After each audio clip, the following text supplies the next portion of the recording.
So hello guys, and welcome to the 5th episode of Partners of the Week.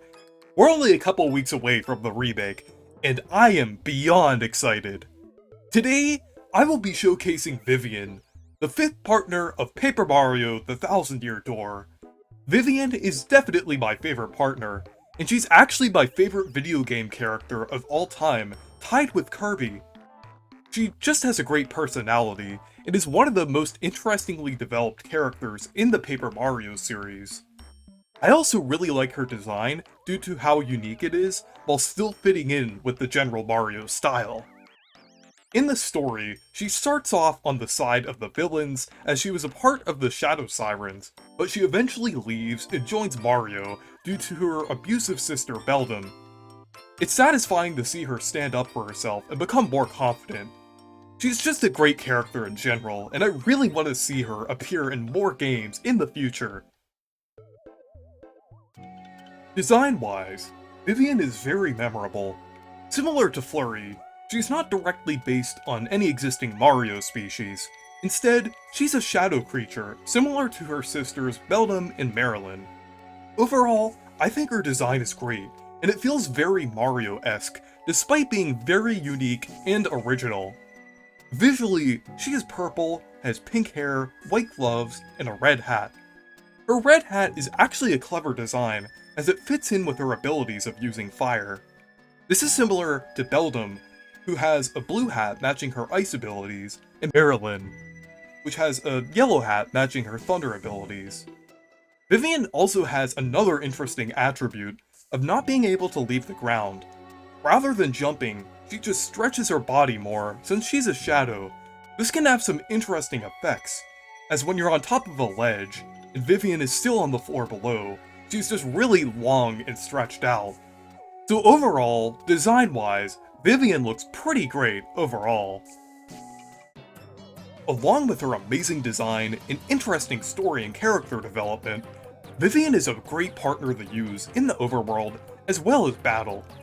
In the overworld, she pulls Mario into the shadows, which hides Mario from enemies. This is actually very similar to Bow's abilities in Paper Mario 64, except it technically doesn't directly make Mario invisible. Vivian's overworld ability can be very useful in Chapter 4, where she first joins you, as there could be a lot of annoying crazy daisies on Twilight Trail. But now let's look at her moves in battle. Some people may not always like her moves, but I generally find her pretty useful in a lot of instances. Her first move is Shade Fist, which is a punch that sets an enemy on fire. This is pretty useful since it inflicts this fire status effect on most enemies, and it costs 0 FP. Her other move unlocked from the start is Veil, which is the battle counterpart to her overworld ability and hides Mario from the enemy's attack. I'm actually not a huge fan of this move, because it's basically a worse version of Bow's Out of Sight, since Mario can't attack again after Vivian uses it. It's useful for dodging charged attacks, but it's very situational for the most part. I'm guessing they nerfed this ability from 64, since it would have been a bit too similar to Goombella's Rally Wink. But yeah, her super rank move is Fiery Chinks, which is great. It basically attacks all enemies and inflicts them with a fire status effect, and it pierces defense on top of that. This can be very useful for taking out large loadouts, especially when Vivian is in peril. Her ultra rank move is Infatuate, which gives enemies the confused status.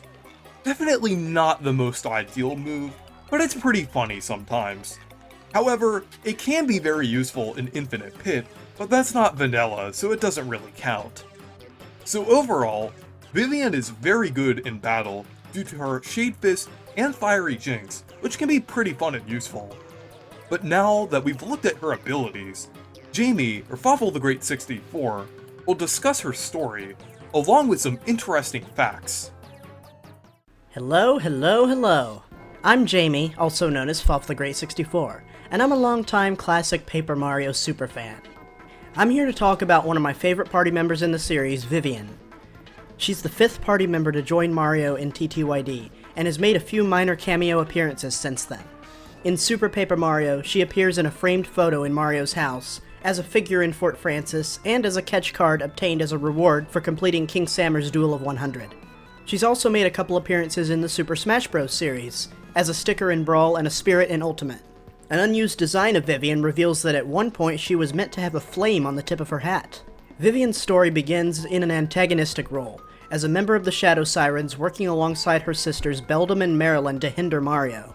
However, she consistently deals with abuse from Bob-omb, who routinely blames Vivian for her own mistakes and threatens to punish her. In Chapter 2, Bob-omb directly insults Vivian before forcing her to battle Mario.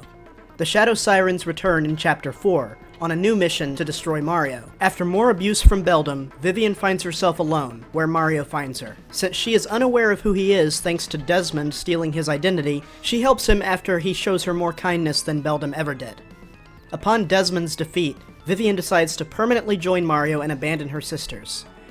However, I'm not a fan of the ending they gave her, as it basically just amounts to, yeah, she's back with her sisters and they aren't evil anymore, yippee, smiles and rainbows. Abuse? What abuse? At least, that's her story as it was told in the English release. But there's actually more to her story in the original Japanese, as in that version, Vivian is depicted as a transgender woman, and Bob-omb's abuse is transphobic in nature. Vivian regularly refers to herself with feminine pronouns and clearly wants to be considered a woman, however Bob-omb constantly calls her a man. Unfortunately, due to it being 2004, they also made friendly characters like Goombella refer to her as male, and even wrote her bio in that way, which has led to many misconceptions and false beliefs that she was never meant to be trans, despite Vivian herself clearly identifying as a female. Thankfully, in cases like those, we always have All Reliable. Vivian is widely considered to be a trans icon in gaming, despite the censorship and outdated portrayals in many versions. The Italian version translates her story the most respectfully, directly referencing how she's proud to be a trans woman in her dialogue, and having friendly characters like Goombella respect and affirm this. Her story is one that I relate to in more ways than one, so she's one of my favorite characters and is even the namesake of my middle name. So overall, Vivian is just an excellent partner overall, especially story-wise. But she also has a great design, and a fun moveset as well, which definitely helps to make her my favorite partner and favorite Paper Mario character. So yeah, now that we've taken a look at Vivian, let's now introduce Lucky Bob-omb for the next round of the Happy Lucky giveaway. Hiya!